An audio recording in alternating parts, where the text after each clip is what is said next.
Bismillahirrahmanirrahim. Assalamualaikum warahmatullahi wabarakatuh. Apa khabar semua anak murid tahun 5? Sihat? Alhamdulillah, hari ini hari pertama persekolahan secara PDPR.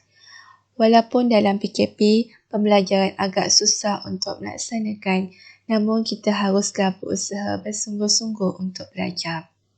Sebelum itu, Ustazah perkenalkan diri Ustazah. Nama Ustazah Nurul Ain binti Salihuddin, merupakan guru baru di series. Boleh memanggil saya Ustazah Ain. Ustazah mengajar subjek fiqh tahun 5 pada tahun ini. Hari ini, Ustazah akan mengajar pelajaran 1 yang bertajuk Tayamum.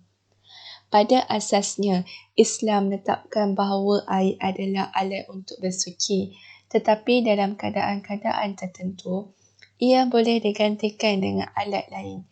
Contohnya, debu tanah. Fungsi utamanya masih sama, iaitu untuk bersuci.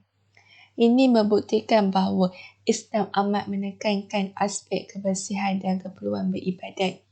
Walaupun dalam keadaan tidak ada air, tayamum adalah ibadat yang dikhususkan kepada umat Nabi Muhammad SAW sahaja dan disyariatkan pada tahun ke-6 Hijrah.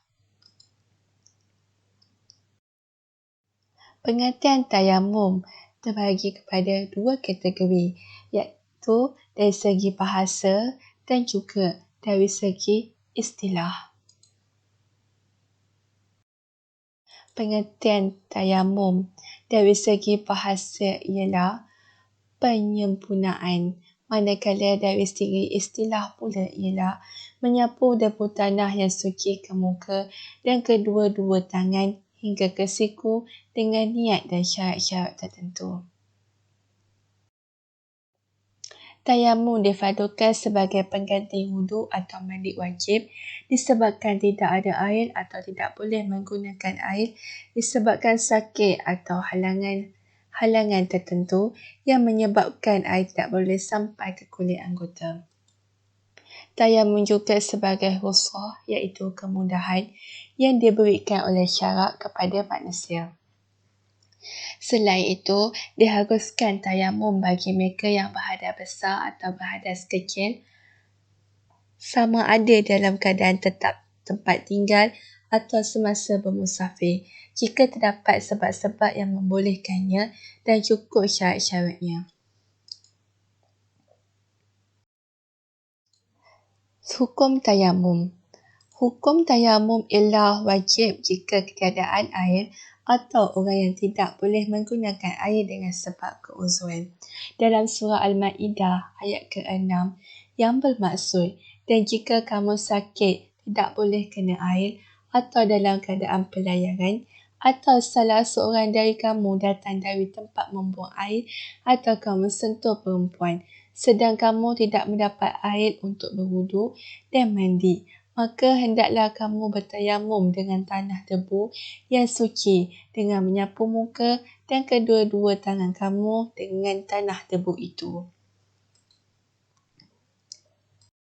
Seterusnya, sebab-sebab yang membolehkan tayamum. Yang pertama, ketiadaan air langsung. Yang kedua, sakit yang tidak boleh menggunakan air. Yang ketiga, cuaca terlalu sejuk sehingga menggunakan air boleh menyebabkan badan menjadi lemah. Yang keempat, ada air tetapi tidak mencukupi, hanya digunakan untuk keperluan minuman sahaja. Yang kelima, ada halangan daripada menggunakan air. Misalnya, ketika anggota seorang itu berbalut atau disemen kerana sakit atau ditimpa oleh sesuatu keuzuran dan balutannya tidak boleh dibuka melainkan apabila telah sampai masanya. Alhamdulillah, selesai juga pembelajaran pada hari ini. Ustazah harap kamu semua dapat memahami isi kandungan yang diajar. Sebarang pertanyaan berkaitan dengan tajuk ini, boleh bertanya kepada Ustazah secepatnya di WhatsApp. Baiklah, Ustazah ada tugasan yang akan diberikan kepada murid-murid, iaitu latihan. Yang pertama, murid-murid perlu menyalin semula nota di dalam buku tulis berdasarkan video pembelajaran dengan menggunakan peta mindah mengikut kesesuaian.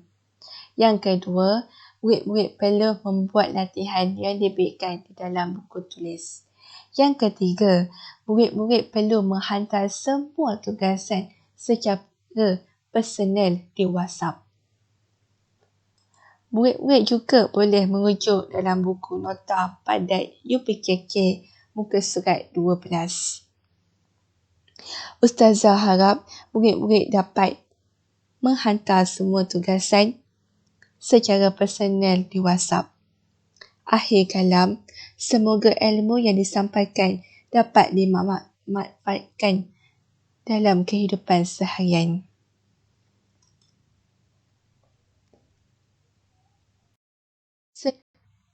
Sekian, terima kasih. Syukran jazilan.